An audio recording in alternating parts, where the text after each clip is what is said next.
Akala nga nito ni Iris ay pinagtataksila na naman siya ni Tyrone at may bago na namang babae ito. Yun pala ay sa iisang babae pa rin siya didikit at yun ay si Jasmine Flores. At naalala nga ni Iris ang unang pagkikita at pagkilala nila ni Lavender sa mismong party niya. At ang pagtatanong nito ni Lavender tungkol sa kabit at anak ng asawa niya.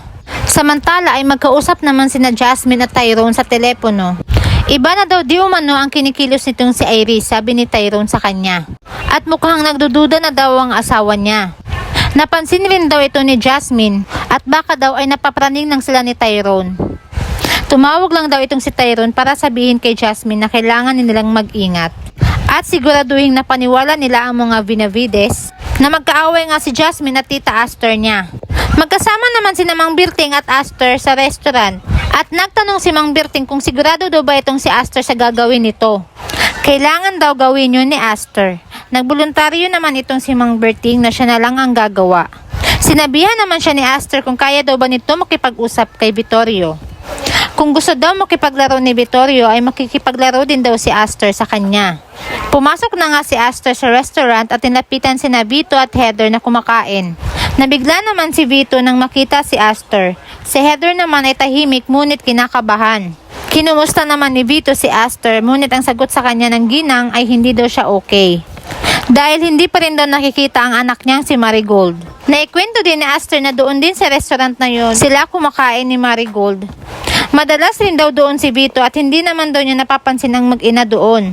May kinuha naman itong si Heather sa bag nito at nagtawag ng waiter para kuhain ang check nila. Napasigaw naman itong si Heather dahil wala pang lumalapit sa kanya na waiter.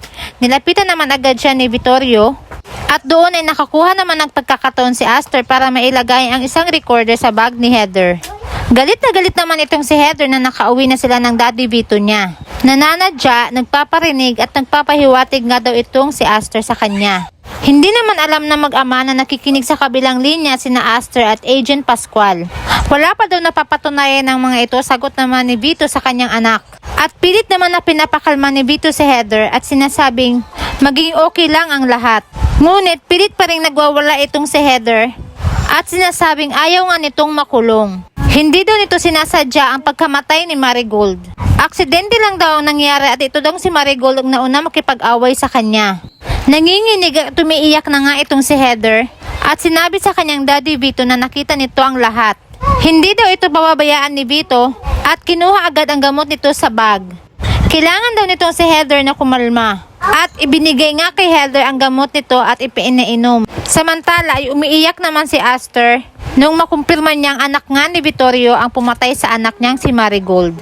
Akala nga daw nitong si Aster ay babalik pa daw ang anak niyang si Marigold pero wala na pala siyang hinihintay.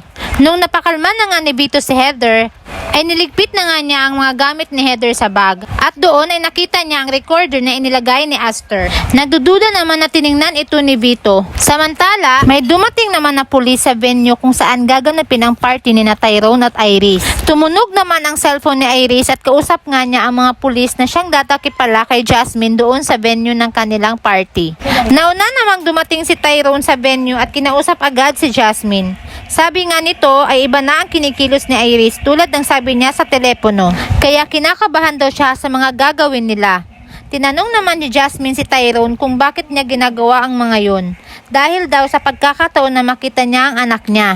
Kinakabahan at tumalikod si Tyrone sa kanya. Tinawag naman siya ni Jasmine at tinanong kung bakit daw ganun ang itsura ni Tyrone.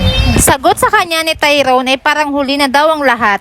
Dahil parang may alam na daw si Iris.